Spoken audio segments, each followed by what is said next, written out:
مولانا صاحب مجھے یہ جاننا ہے کہ روزے کی حالت میں وہ کون کون سے کام ہیں کہ جو مکروہ ہیں؟ اعوذ باللہ من الشیطان الرجیم، بسم اللہ الرحمن الرحیم۔ اس سلسلے میں آیت اللہ سستانی حفظہ اللہ فرماتے ہیں کچھ چیزیں ایسی ہیں کہ جو روزے میں روزہ دار کے لیے مکروہ ہیں، جس میں سے پہلی چیز ہے ہر اس کام کو انجام دینا جو کمزوری کا باعث ہو، جیسے خون نکلوانا وغیرہ۔ دوسری چیز ہے آنکھ میں دوا ڈالنا، سرما لگانا اگر اس کا مزہ یا بو حلق تک پہنچ جائے۔ تیسری چیز ناک میں دوا ڈالنا اگر یہ نہ جانتا ہو کہ حلق تک پہنچ جائے گی، لیکن اگر اسے معلوم ہو کہ یہ دوا جو میں ناک میں ڈال رہا ہوں یہ حلق تک پہنچ جائے گی، تو ایسی صورت میں اس کا روزہ باطل ہے۔ نمبر 5، ایک خاص قسم کی خوشبودار گھاس کو سونگھنا مکروہ ہے، لیکن روزے کی حالت میں عطر کا استعمال کرنا جائز ہے۔ عورت کا پانی میں بیٹھنا، بدن میں موجود لباس کا تر کرنا یعنی اپنے کپڑوں کو بھگونا،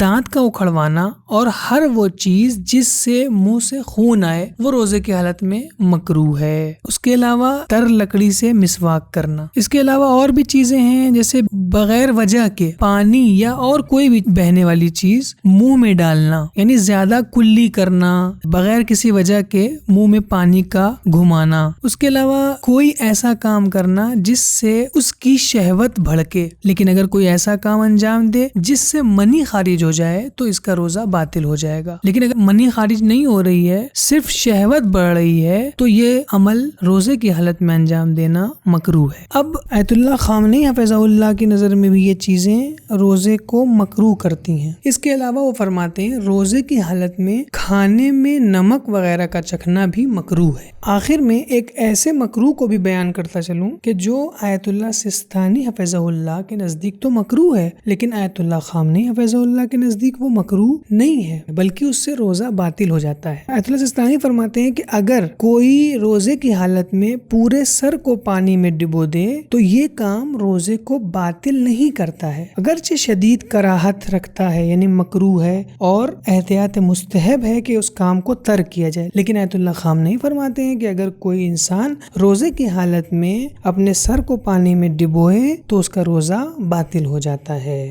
دوستو ہماری آپ سے گزارش ہے کہ آپ ہمارے چینل کو ضرور سبسکرائب کریں، اپنے دوستوں کو، اپنے رشتہ داروں کو اور دیگر مومنین کو بھی اس چینل کو سبسکرائب کرنے کی دعوت دیں، اور اگر آپ کے ذہن میں کوئی سوال موجود ہے تو آپ یہیں کمنٹ باکس میں اپنے سوالات کو پوچھ سکتے ہیں، یا آپ ہمارے دیے گئے انسٹاگرام پیج پر بھی اپنے سوالات کو پوچھ سکتے ہیں۔ اگر آپ کا پرسنل سوال ہے تو آپ ہماری دی گئی ای میل آئی ڈی پر کہ جو یہاں پر موجود ہے، پرانی آئی ڈی ہماری ڈیلیٹ ہو چکی ہے، لہٰذا اس نئی ای میل آئی ڈی پر آپ اپنے سوالات کو بھیج سکتے ہیں۔ اگر آپ ہمیں ہیلپ کرنا چاہتے ہیں، مدد کرنا چاہتے ہیں، تو پیٹریون کے ذریعے سے منتھلی ممبرشپ حاصل کر سکتے ہیں۔ پیٹریون کی لنک ڈسکرپشن میں موجود ہے، اور اگر اس کے علاوہ کسی اور ذریعے سے آپ ہماری مدد کرنا چاہتے ہیں، ہیلپ کرنا چاہتے ہیں، تو ہمارے اس نمبر پہ ضرور رابطہ کریں۔